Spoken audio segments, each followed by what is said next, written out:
मध्य प्रदेश। विधायक रामेश्वर शर्मा ने कांग्रेस पर निशाना साधते हुए कहा, राहुल गांधी के पुरखों ने बाबा साहब की जन्मस्थली को अपमानित किया था। बाबा साहब की जन्मस्थली का विकास केवल भाजपा सरकारों ने किया। पूर्व प्रधानमंत्री अटल बिहारी वाजपेयी व वर्तमान प्रधानमंत्री नरेंद्र मोदी ने बाबा साहब के जन्म स्थान का विकास कराया। राहुल गांधी के पूर्वज जवाहरलाल नेहरू ने बाबा साहब को 2 बार चुनाव हराया। जीते जी उन्हें संसद में प्रवेश नहीं करने दिया। राहुल गांधी की दादी ने 25-30 बार बाबा साहेब के संविधान को बदला। राहुल के पिताजी ने संविधान को बदला। इसलिए राहुल गांधी बाबा साहेब भीमराव अंबेडकर से उनके अनुयायियों से नाक रगड़कर माफी मांगे, क्योंकि जितना अपमान कांग्रेस ने उनका किया, इतना किसी ने नहीं किया।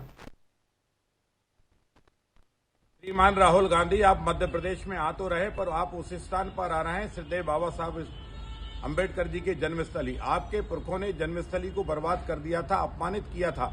भारतीय जनता पार्टी की सरकार, सुखदेवलाल पटवा जी की सरकार ने बाबा साहब के अंबेडकर जी के जन्मस्थल का जो है विकास किया। अटल बिहारी वाजपेयी जी ने विकास किया। आदरणीय प्रधानमंत्री नरेंद्र मोदी जी ने इस जन्मस्थली का विकास किया। आपके पुरखे पंडित जवाहरलाल नेहरू जी ने बाबा साहब अंबेडकर जी को 2 बार लोकसभा का चुनाव हराया और जीते जी उनको लोकसभा में प्रवेश नहीं करने दिया।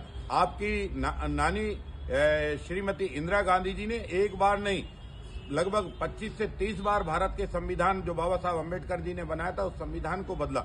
आपके पूज्य पिताजी ने बाबा साहब अंबेडकर के संविधान को बदला। आज 76वें गणतंत्र दिवस की पर हम ये कह सकते हैं कि 76वें गणतंत्र दिवस पर 70 बार अगर संविधान में किसी ने परिवर्तन किया है तो वो कांग्रेस है, जिसने बाबा साहब का जीते जी अपमान किया, जिसने बाबा साहब को जीते जी निर्वाचित नहीं होने दिया, लोकसभा के अंदर नहीं जाने दिया, लोकसभा में उच्च पद नहीं पाने दिया।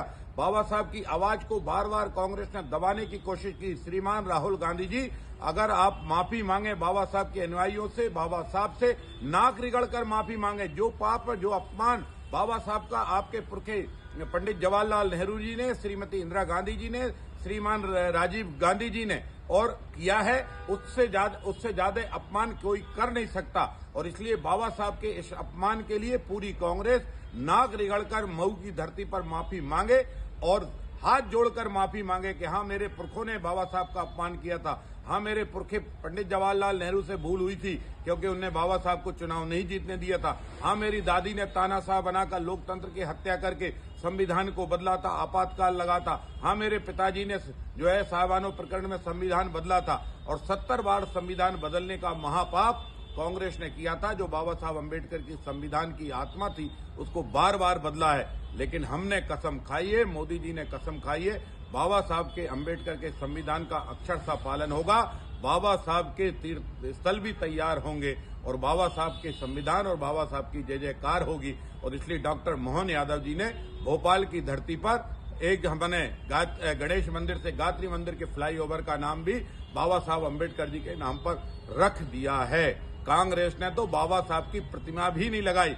भोपाल बोर्ड ऑफिस की चौराहे की प्रतिमा भी भारतीय जनता पार्टी ने लगाई। कांग्रेस ने बाबा साहब का बहुत अपमान किया है। इस अपमान के लिए 1 बार नहीं, राहुल गांधी 100 बार नाक रिगड़ो और माफी मांगो, माफी मांगो, बाबा साहब के अनुयायियों से माफी मांगो।